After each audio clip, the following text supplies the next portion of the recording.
So what I'm hearing for this collective is that you need some reassurance that the shadow work that you're having to do is absolutely necessary. And yeah, let me just say that it is.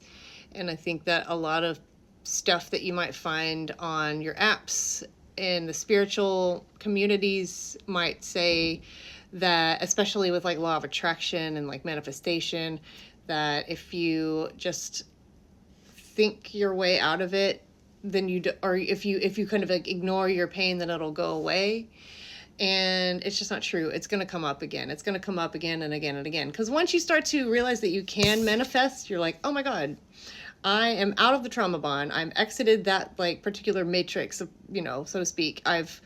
I'm ready to get what I want in life. I'm ready to have the life of my dreams. And I realize that I can have that. So, some conflicting thoughts will come up, and I'm looking at mental and emotional masculine here. We have King of Cups and King of Swords coming out after the Ace of Wands.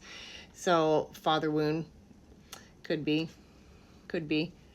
And it could be that possibly you sort of became the monster in a way. You're not a bad person, of course not. But like, you could have hurt somebody because you didn't realize how much of your own suffering that you have externalized and internalized.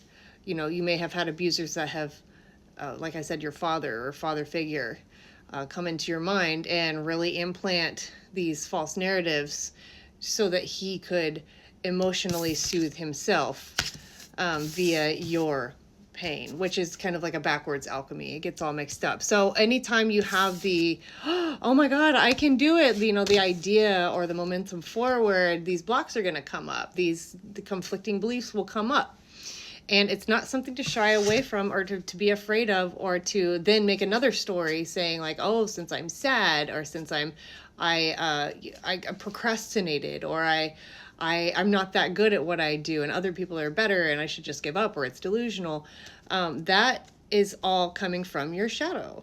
So the light is great. I love light workers. I love that concept. Because truly we are all one, and it is all you, and you are God in your world. Like, yeah, but there is something that contains the light, and that is the darkness. That is the shadow. So if you have a light source, and we have the Emperor too, so very masculine spread right now.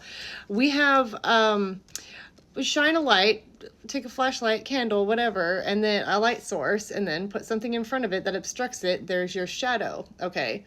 You take the light away, you can take the light away, but you can't take the darkness away. You can't turn the dark up and down. It just is. Okay. And it begs to be addressed. And I would argue that, in fact, you can't, how do I want to say it? You can't, but like a much more fruitful life awaits you when you learn to take authorship of your own narrative when your shadow side starts to flare up. When you can pause. We have Emperor. He is steadfast in his abilities, and we have two kings and an emperor here. Okay, so he's a ruler. Okay, so you can take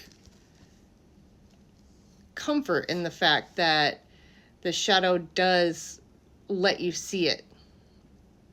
That made sense to me. And a more fruitful life, as I said, awaits once you are kind of cozying up to this pattern that arises. So, as much as people want to say that like, oh, you're it's just a lie. It's all a lie. You're not really a human. You're an infinite being, and this is, you don't want money, or you don't want admiration or recognition, or you don't want things. You just want to be, and then poof, your pain is gone. No, well, yeah, but that is just a perspective.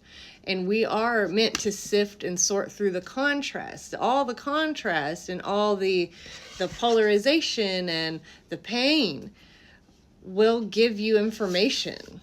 And it moves you forward. These emotions of negativity, the devil, Hey, the devil, they can be used to propel yourself forward, or to, or either that, or to recede and go inward.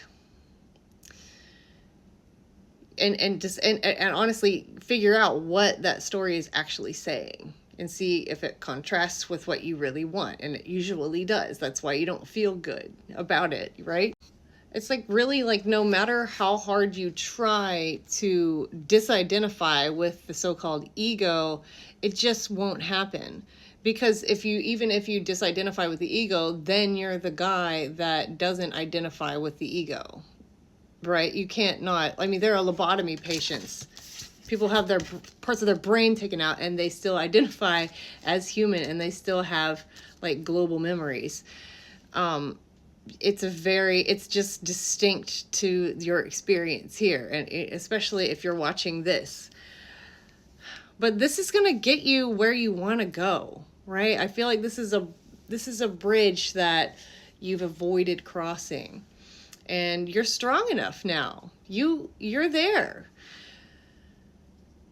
There's not, like, hold on.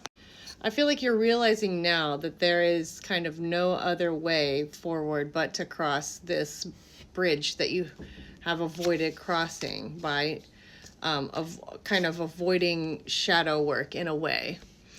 And not because don't let that start another false narrative. Like, you didn't make any, you can take the broader perspective to this pivotal point that you're at right now.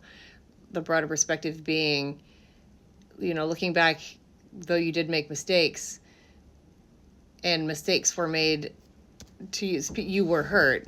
Mistakes were made by people who cared for you. It's like there are no mistakes, right? You are where you are right now. That story can shift and change, and you can take parts out and you can leave parts in and make it make sense to you depending on where you want to go. And just keep affirming to yourself that you can and will get to your destination. This is the journey part. Sometimes it's a little rough out here, but you know what? There's so much waiting for you. Like, you just got started. I'm just feeling a lot for you here. I'm feeling a lot of, honestly, I'm feeling a lot of sadness. I'm feeling a lot of sadness and a lot of, like, probably a lot of grief that hasn't been cried out. I feel it here in my head. I feel like you need to, like, I'm doing it right now. You need to, like, give yourself some love, some, hug yourself, give yourself some gentle touch. It matters. It matters. I feel like maybe you cringe at that, but it's only because you've shut down that part of yourself that needs it, because the part that needed it kind of never really got it. So it kind of gave up, and it feels like it's frozen or really, cast out and small and weak and unfed, starving. Yeah. Maybe you have some addictions too, I'm feeling that too, as the devil definitely did come out, and your dad was a fucking asshole. I feel like that comes up a lot in this collective, is that your dad was a jerk and your mom kind of like was in dissociation mode, or maybe she was like on his side and didn't help you, or did her best to help everybody but herself. So you have to, really kind of destructive voices, these stories that you adopted. But hey, you're growing up, this is part of growing up. Let these addictions die off. I'm hearing they're going to get boring. So you don't have to try. They're going to exit your system. 10 of Cups to wrap it up. You don't have to muscle your way, white knuckle it. Just be steadfast in the spiritual practice that you're doing. And maybe get therapy too. Okay, I love you.